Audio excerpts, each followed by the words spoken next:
Руслан Орақбаев. Кешірдім. Балалық шақтағы реніш тарихты өзгертеді. Қарттардың пенделік кемшіліктеріне кешірімді бола біліңдер. Ренішті балалық сезімге балайтындар көп. Базбіреулер ренжіп қалса, не болды бала құстап? Деп үлкендер тарапынан жазғыру естілетін де жағдайлар бар. Шынымен де біз өкпе, реніш сезімдерімен бала кезімізде танысып үлгереді екенбіз. Кейіннен ержессек те оларды басқаруға күшіміз жете бермейді. Ішкі көңіл сезімдері ақылмен басқаруға келмейді. Олар өз өмірімен өмір сүретін, адамды игеріп алатын құдіретке ие. Олар уақытқа да тәуелді емес. Тіпті 50 жыл бұрынғы жағдай қанша өтсе де, әсері жоғалмай адамның өмір тарихына ықпал ете алады. Өкпе шарасыздық пен ашу араласқан сезім. Ашу психологиялық шекара бұзылғанда көрінетін, алайда адамның ұстамдылығын көрсете алмайтын ықпалы. Бұл жағдай бала кезінен бастау алады. Оның себебі ата-ана баланың ашуын көтер алмаған кезде оны басып тастап отырған.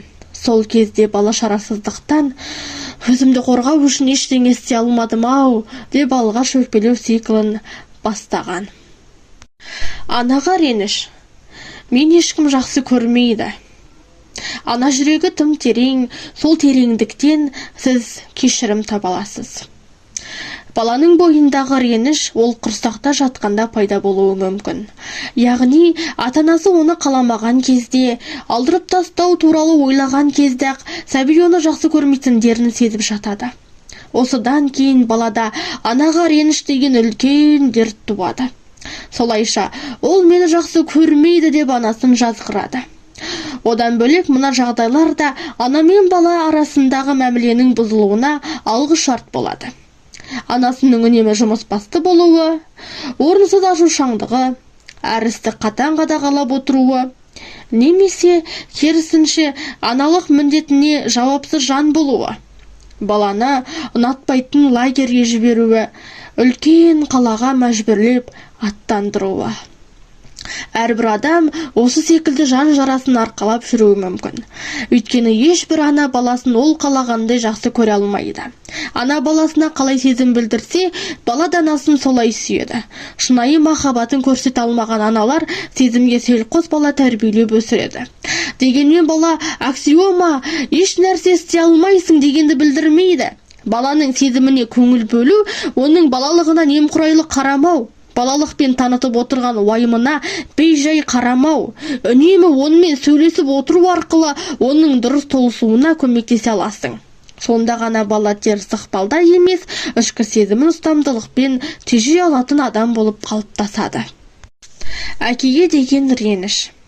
Қорғамады, тастап кетті. Әке болу оңай, бірақ лайықты әке болу өте қиын. Бала әкесінен мен сенімен мақтанамын, сен күштісің, қолыңнан бәрі келеді, тәрізді сөздерді естігісі келеді. Иә, бала әркез әкесінің мақтауы мен мақылдауын қалап тұрады. Бұл оған ерекше күш пен сенімділік береді. Сынайтын, бағаламайтын, немқұрайлы әке баласының таланты мен жетістігін мойындай алмайды. Ал баласы болса, өмір бойы кемсітілген, қысылған адам болып өмір сүреді. Мейлі көп деген жетістікке жетсе де, сол түсінікте терең қалады. Ондай адам айналасынан өзін мойындайтындарды іздеп, беделді тұлғаларға жағымпазданып жүреді. Өкінішке орай, ондай кісілердің салы суға кете береді. Өйткені, оның ішіндегі бостықты толтыратын ешкім болмаған. Қыз бала мен әке арасындағы қарым-қатынас да өте маңызды. Өйткені, бұл оның болашақ жарымен жасайтын қарым-қатынасына тікелей әсер ететін болады. Бауырларға деген реніш. Маған көңіл бөлінбейді.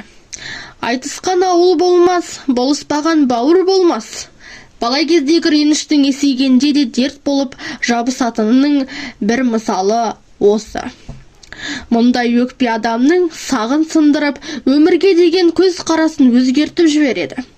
Әдетте үйдегі балалардың үлкендері кішкентайларға өкпелі болады. Өйткені ата-аналары оларды қаттырақ жақсы көреді және мүлде ұрыспайды. ал өздерін жерден алып жерге салып, жазалап, ұрысып жатады. Дегенмен кенжелердің де ренжитін дүниелері бар. Олар өзіне қарай ағылған өзгелердің ашуағынын қабылдауына тура келеді. Келемеждейді, қысымды, қорлықты, кейде ұруды да қабыл алуына тура келеді. Егер сен кішкентай болсаң, үлкен ағаң мен әпкең секілді ақылды емессің, күшті емессің, қабілетіңде аз деген түсінік бар. Сен үнемі қатаң түрде бақылап отырған адамның қол астында болудың несі жақсы? Құрандағы Юсуф пен оның бауыры әкемізге бізден сүйіктірек деген сөзден ұғарымыз, бір кісінің өз балалары мен қыздарын әр түрлі дәрежеде жақсы көруінде ешқандай әбестік жоқ. Бірақ ардақты пайғамбарымыз бұны білдірмеуді өсиет еткен. Балаларға деген сүйіспеншіліктің әр қилы болуына тыйым салмаған.